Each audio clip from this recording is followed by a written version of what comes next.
I'm Dr. Fiona Lovely, and this is the Not Your Mother's Menopause podcast. I'm taking the taboos of menopause and perimenopause and bringing light to the dark. No bullshit, no shame. It's time for us to gain a new paradigm in female health, out with the old and in with the new, and I'm bringing fresh perspectives from someone in the arena. I've been practicing women's health for nearly 20 years, and I'm spilling the tea on what it means to live at midlife, knowing that the best is yet to come. I'm sharing my Gen X approach to living through this transition. Sassy, a bit sweary, and always honest. Tactical tips and instantly usable information is my aim. I hope to make you laugh and that you learn something new that helps you embrace the change. Together, we bring power to the peri. Onward to the podcast. Hey there, Not Your Mother's Menopause listeners. Let's talk about something we rarely think about, but totally should. Nutrient absorption. You might be eating all the right foods, popping the right supplements, and still, your body might not be getting what it needs. Super frustrating, right? You see, the nutrients that fuel your energy, mood, memory, and even your sleep are some of the hardest to absorb. And let's face it, midlife doesn't exactly make it easier. Throw in stress, gut issues, meds, processed foods, and you're left wondering why you're still feeling blah. All is not lost. Have you ever heard of liposome encapsulation? It's like a nutrient delivery service with VIP access. Liposomes are tiny protective bubbles that safely shuttle nutrients straight to your cells, bypassing all of those absorption roadblocks. And when it comes to midlife must-haves, Live On Labs has you covered with their lipospheric supplements. Think ultra-absorbable vitamin C, B-complex plus, and their star player, lipospheric magnesium. That last one, it's basically brain fuel. Magnesium L-threonate is the only form proven to raise brain magnesium levels, helping with memory, focus, and relaxation. It means it crosses the blood-brain barrier. That's pretty cool. Plus, they added choline to support neurotransmitter production. Oh, and MTHFR, you say? You know who you are. The B-complex plus has methylated folate, so you get exactly what your body needs. And here's the best part. Live On Labs is offering Not Your Mother's Menopause listeners an exclusive deal. Head over to liveonlabs.com/lovely. That's LIVONLABS.com/lovely and snag the midlife bundle. You'll get vitamin C, B-complex plus, and magnesium for $56 off. Your cells deserve VIP treatment. Give them the nutrients they actually absorb and get ready to feel like yourself again.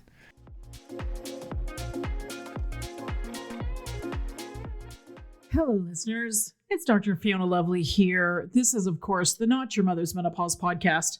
Thank you for listening to the show. So I have a big topic to cover today.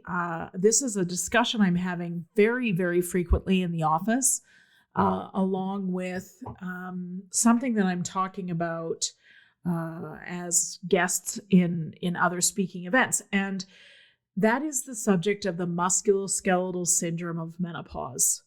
And for those of you who know, as a chiropractor, this is something really relevant to me and to my patients, and something that I discuss with them without really knowing it until fairly recently, that this was indeed connected to the menopausal egress of hormones. And that is physical pain, muscle pain, loss of joint mobility, but also joint pain, loss of muscle mass, and certainly fracture risk, osteopenia, becoming osteoporosis, becoming a hip fracture. Hopefully not. Hopefully we can catch this long before that. And so here is what I think is the most important information for you. And as you know, listening to the show, I'm going to educate. I'm hopefully going to give you some information that is really, really useful in the form of here's how you help yourself. And of course, we'll do that towards the end of the show here.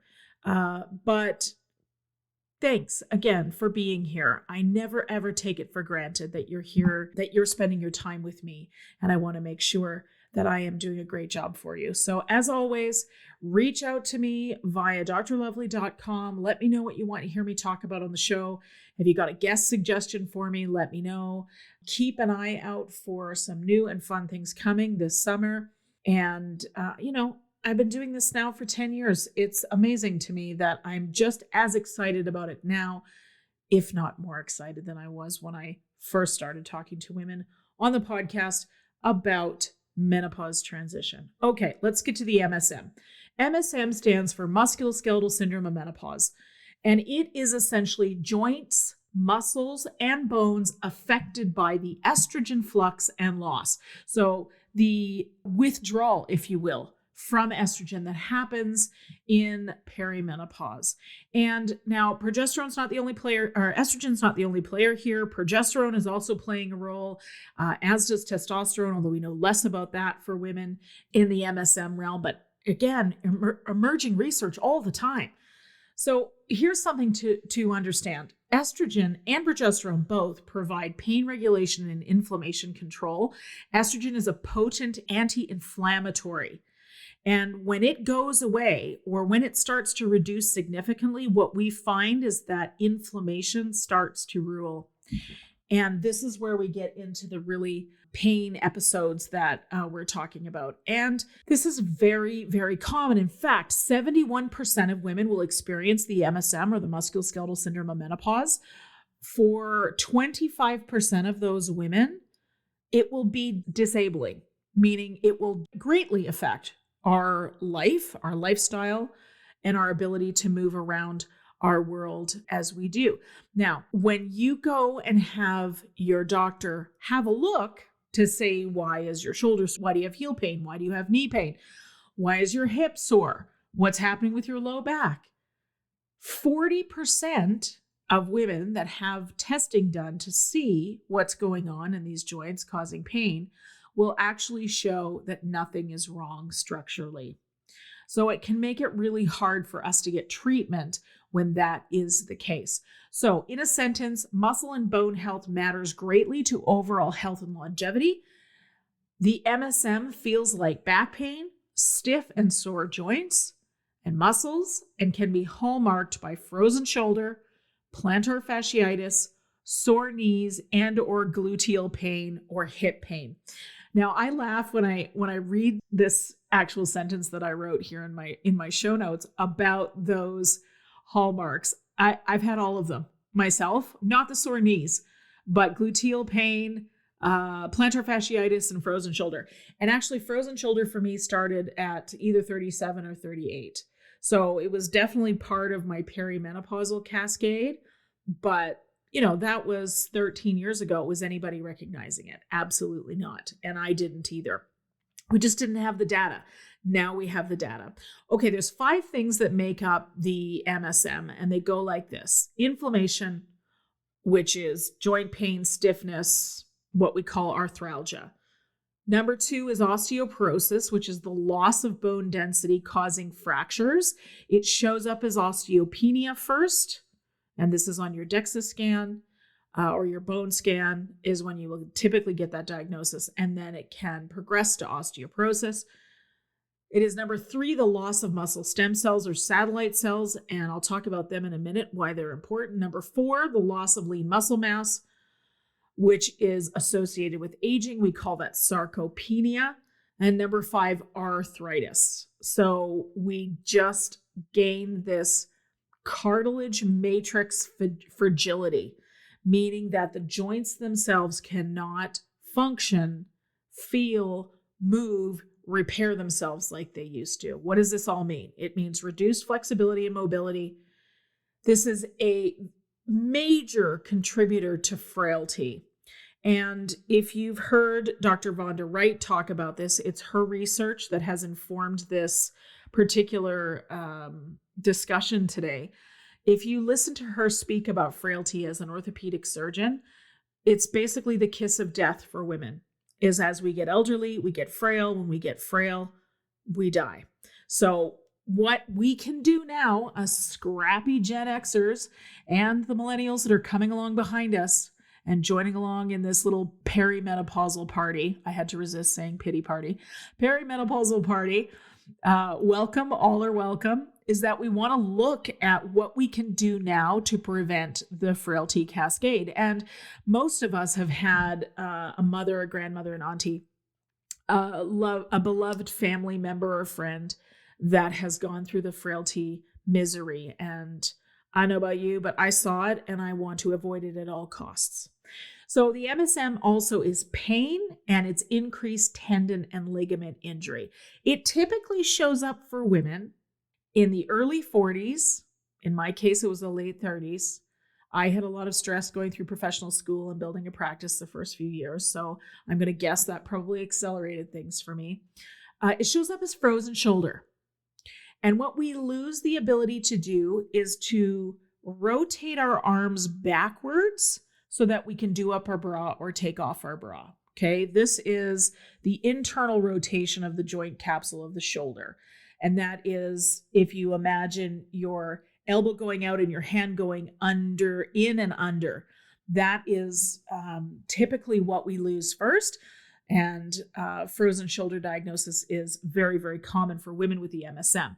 So what happens is, with the decreasing estrogen, we have inflammatory substances from the immune system called cytokines. They flood the joint capsule, they leave scar tissue, and even after the pain goes away, we have limited mobility. So again, this is part of that inflammatory cascade that shows up when estrogen leaves the building. This also shows up not just as frozen shoulder, but plantar fasciitis. If you don't know what that is excruciating pain at the heel on the inside of the foot, not the outside of the foot, on the inside, specifically on getting first thing in the morning out of bed.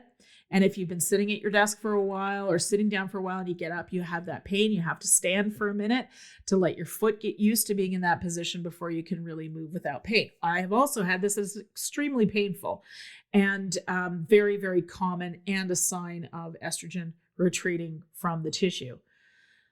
Next up is the greater trochanteric pain syndrome, or gluteal tendinopathy. What does that mean? It literally means a pain in your ass.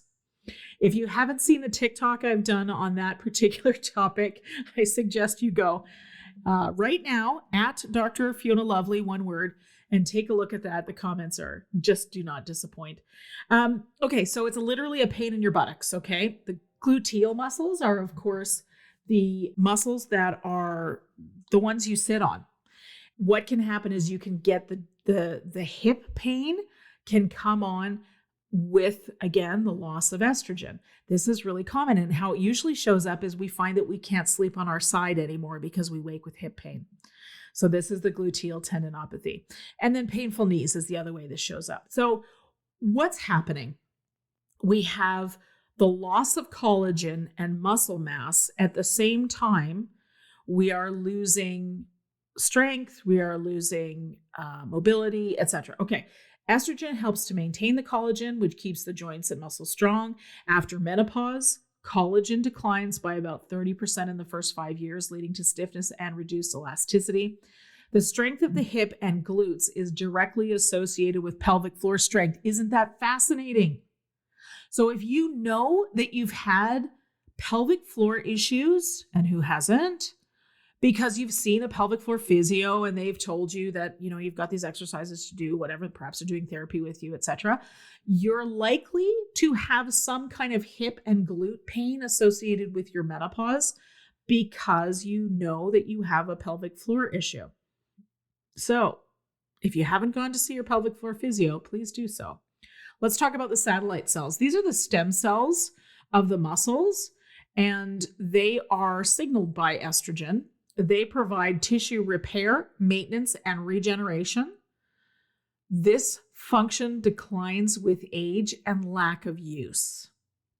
So they rest, the satellite cells do, until they're activated by injury or stress or exercise. And I like to say, pick the last one. That's the one that you can actually has broad reaching effects for women. So when a muscle is injured or stressed, satellite cells activate, divide, and differentiate into new muscle cells called myocytes to repair and replace damaged tissue. But all of that changes when there isn't the same level of estrogen signaling in the body. Okay, so what do we do? What do we do with all of this? I love to give you the science first. How do we manage?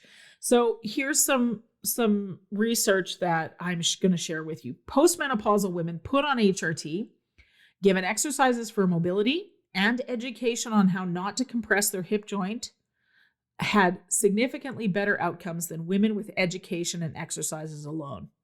In other words, HRT is sort of the secret sauce, if you will. Basically, what you're doing is replenishing the hormones that you've had essentially your whole life, with the exclusion of prior to puberty, to help maintain the musculoskeletal syndrome.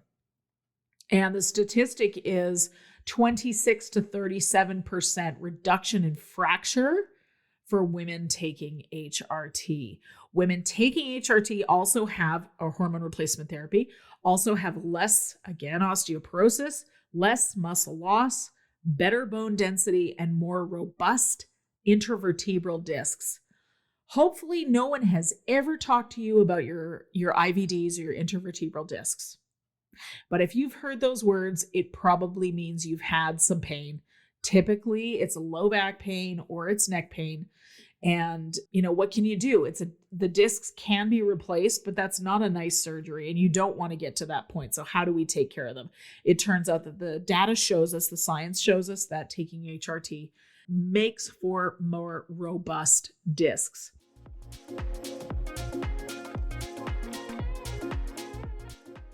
Right then, listeners, it's spring, the days are getting longer, and if you're anything like me, you're feeling that little nudge to shake off the winter cobwebs. And just like we might be tackling the clutter at home and washing walls and doing what my grandmother would have called spring cleaning, it's a brilliant time to think about a bit of spring cleaning for our bodies too. Now, hands up, who of you has a whole shelf dedicated to various supplements? Me too. Well, these days, I've simplified things brilliantly with AG1. It's my little daily habit, and honestly, it helps me feel so much more energized as I embrace these brighter mornings. It's just one simple drink to support your digestion, your energy levels, and even our skin from the inside out. And because we're all busy bees, especially as we get out and about more in this lovely spring weather, the AG1 travel packs are an absolute godsend for staying consistent on those weekend getaways or busy work days. Now, when it comes to our health, we want something we can really trust, and that's why I choose AG1. With science-backed ingredients and real benefits I can feel, AG1 makes it easy to support overall wellness every day, and that's why I've been partnering with AG1 for so long. AG1 is offering new subscribers a free $76 gift when you sign up. You'll get a welcome kit, a bottle of D3K2, and 5 free travel packs in your first box. So make sure to check out drinkag1.com/Fiona Lovely to get this offer. That's drinkag1.com/Fiona Lovely to start your spring on a healthier note. I'm delighted to have AG1 as a sponsor of the podcast. Remember, it's a foundational nutrition supplement, and I drink my AG1 every day to support my immune health. It's all part of feeling our best during this fabulous next chapter.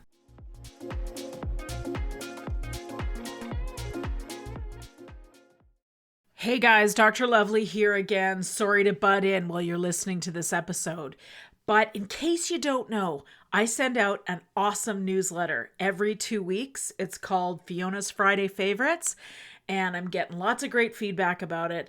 I pack it full of the latest and greatest in menopause and perimenopause information, whether it's research or treatment options, or my favorite supplement, or my favorite yoga pose, or recipe, or book, or podcast of that 2-week period. People are loving it. So go to drlovely.com. That's drlovely.com. And right at the top where it says shift here, enter your name and your email address, and we'll be sure to add you to the list of Fiona's Friday favorites. Thanks for listening.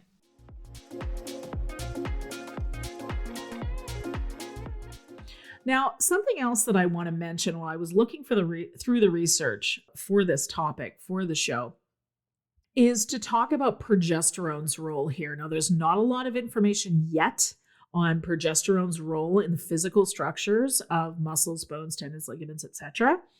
But women who take progesterone as part of their HRT can benefit with remyelination. So what does that mean? This is a nervous system consideration. And the myelin is the fatty sheath around the nerves that basically act as a lubricant for the nerve firing. Okay. So there are slow nerves and there are fast nerves in our nerve system. And the fast nerves have the most myelin. Now, something like MS, multiple sclerosis, of which we have a high percentage of here in southern Alberta, is a demyelinating chronic disease. And I find it so interesting that progesterone has been shown to remyelinate. And I want to know if anybody knows of a doctor, a trial, a program that is using progesterone or HRT to help women with MS. That is a very, primarily it's a women's disease, unfortunately. I want to hear about it. As of now, I don't know of anybody that has actually done that. But if you are suffering from MS and you hopefully have a doctor that will listen to you, please take this information to them. It's in the medical literature. They can put it into the parameters of PubMed or whichever search engine they use for their research, and they can put in progesterone and remyelination and it will come up. I think this is really important. Now, if you don't have a demyelinating disease, how is this important for you? When you have faster working nerves, you have better movement and better coordination via the nervous system, which means you are more stable and less likely to fall and or become frail. So this is relevant for all of us. Really important. Okay, let's talk about muscle for a second. I found this research particularly interesting because I didn't hear any of this when I was in professional school. And considering that my doctorate program was actually in the care and maintenance and diagnosis of disorders of the musculoskeletal system, this is disappointing. But anyways, hopefully that's changing. Muscle is metabolically active. It helps us maintain a healthy body mass, control blood sugar, and make hormones. It is actually a longevity organ that we never knew we needed until very recently. And what's interesting is that contraction of the muscle is where the hormone release happens. So it's not just a matter of having them, but make sure you're using them. Muscles are now recognized as an endocrine organ with effects on visceral fat. That's the fat around the organs, specifically which has effects on visceral fat specifically. Visceral fat drives inflammation and chronic disease like diabetes, cardiovascular disease, cancer, and dementia. And of course, those are all really relevant things for us as women to be paying attention to for certain.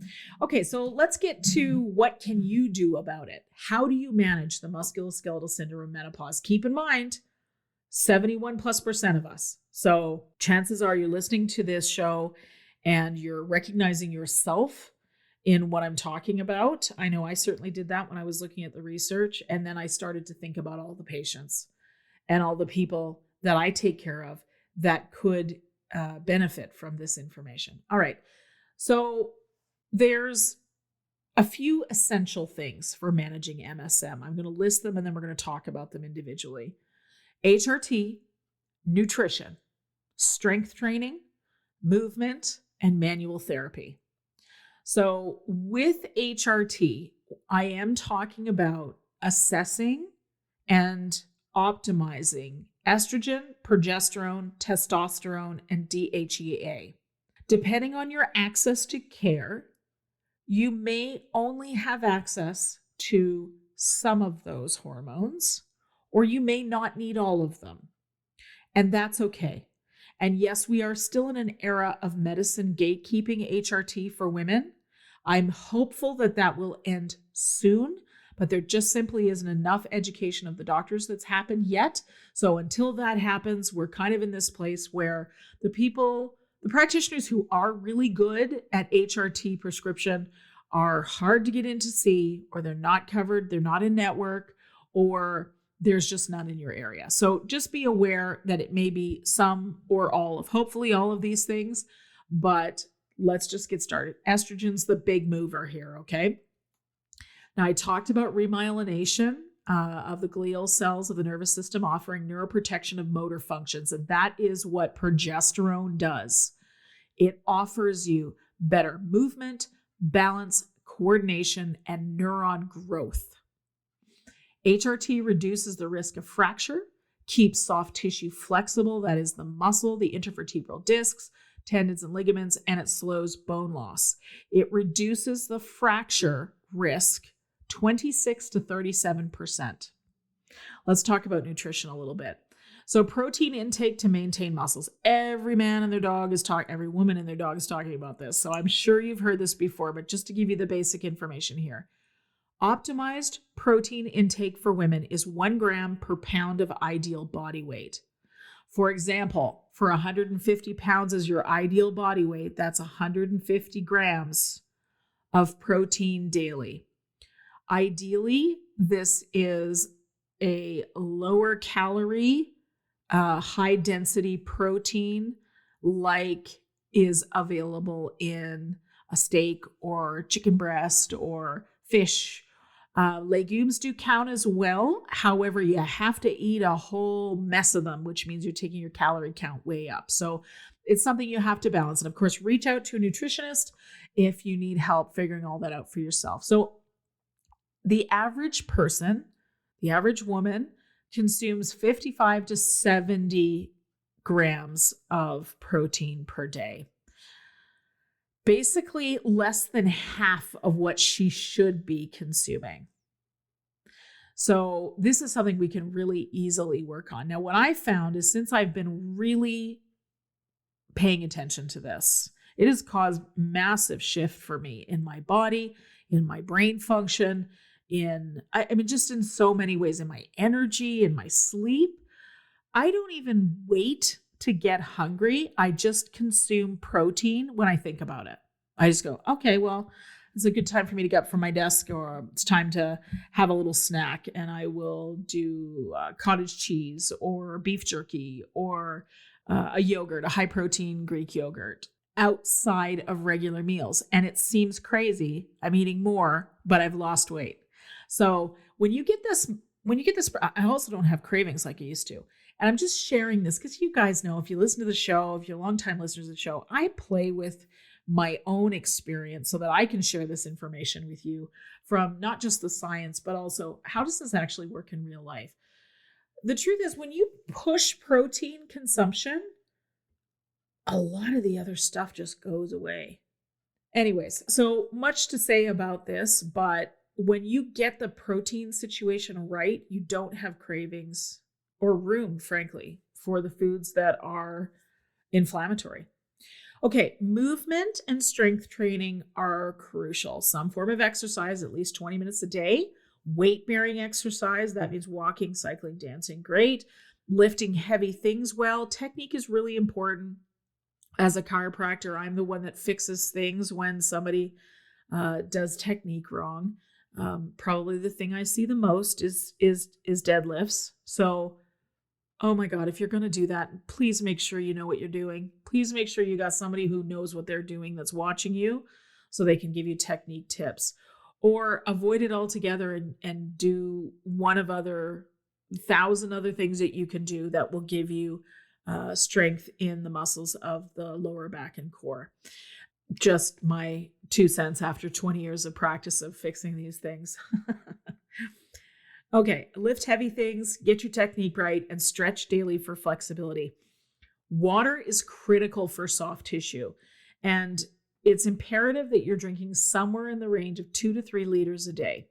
You can add electrolytes to one of those glasses or bottles per day. That will certainly help after you've had activity, just to keep everything in balance. Make sure you're consuming collagen. I know I take 2 scoops of collagen every day in my protein shake. I notice a huge difference with that one, not just in movement, but I have less pain. My skin's better, nails and hair better. Like, there's just a lot of things that come along with that. Collagen really helpful. I'm talking about the dietary collagen, not the collagen you're putting on your skin. Calcium from foods, magnesium, and vitamin D daily. Bone density screening, that's a DEXA scan if you are at risk. Depending on where you live, you can lots of times you can self-refer for those, which means you can just call and make your own appointment. Sometimes it requires that your doctor writes the requisition once, and then you can do it once a year after that. See your chiropractor, physiotherapist, massage therapist to keep your spine and muscles healthy and flexible. Don't wait for pain to show up. Just have us manual therapy practitioners on regular rotation for you. I go to my chiropractor once a month, but chiropractic and massage once a month. Sometimes I do massage every 2 weeks. Just depends on how busy my schedule is. I see my chiropractor more if I need to, and I see my physio when I need her as well.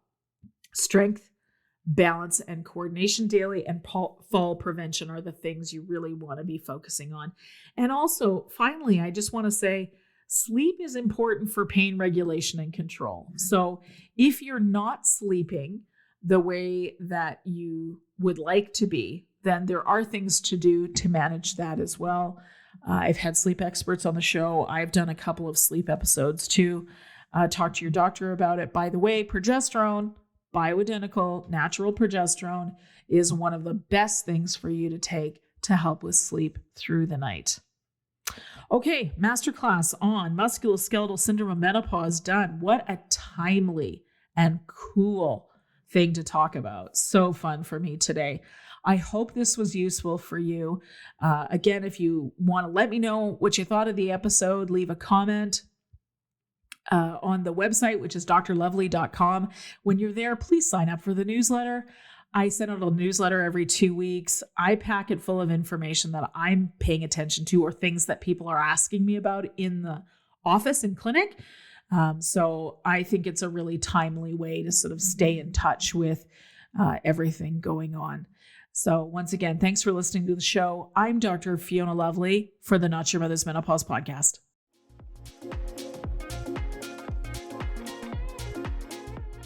The information and other content provided in this show, or in any linked materials, is not intended and should not be construed as medical advice, nor is the information a substitute for professional medical expertise or treatment. We are doctors, but we aren't your doctor. Seek your doctor's opinion. If you or any other person has a medical concern, you should consult with your healthcare provider or seek other professional medical treatment. Never disregard professional medical advice or delay in seeking it because of something that you have heard in this podcast or in any linked materials. If you think you may have a medical emergency, call your doctor or emergency services immediately. The opinions and views expressed on this page and in this show have no relation to those of any academic, hospital, health practice, or other institution. Thank you.